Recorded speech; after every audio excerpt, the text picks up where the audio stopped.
mobile phone is arguably the most intimate kind of device. You carry it with you, you have it in your pocket, you keep it on you at all times. It's something that you send private messages on.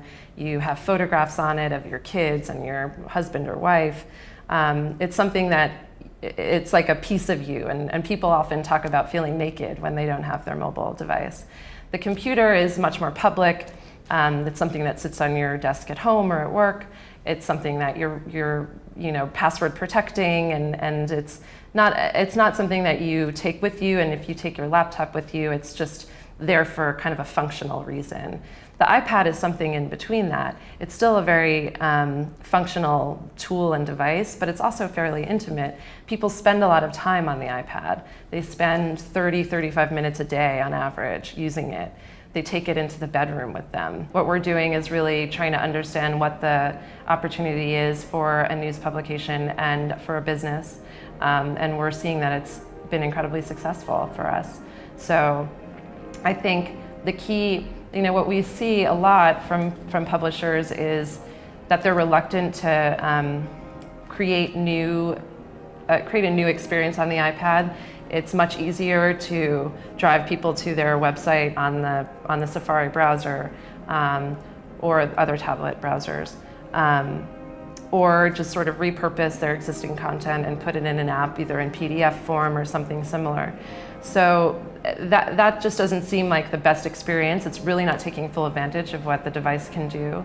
And I think once people realize that there are tons of opportunities on here, that will become more of an issue and more of a thing that publishers are doing. The media industry has gotten a little sidetracked with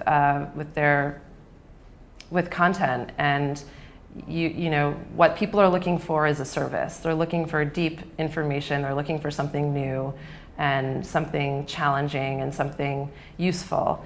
And it's not, of course, that the apps that are on here that are popular, we all know are popular aggregation apps like Pulse and Flipboard and the other ones. And of course, on the web, we know the Huffington Post is a big player, and that's aggregating content for the most part.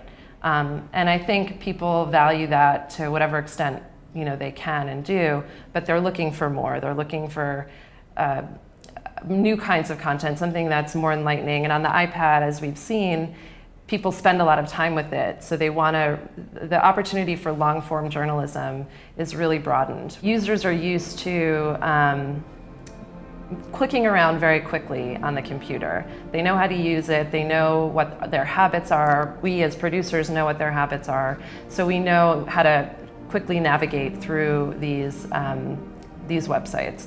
And it's instant too. You don't have to wait for an issue to load. You don't have to worry about Wi-Fi being available or 3G or the bandwidth that something is going to take up on the web. On the iPad, because it's still new and emerging and the technology is still emerging, you're teaching users new habits, you're teaching them about the swiping and the clicking, and you're also teaching them a different kind of patience because things don't load as quickly necessarily. I mean, you have to be in a place that has a decent connection for things to work, and that's true for all apps.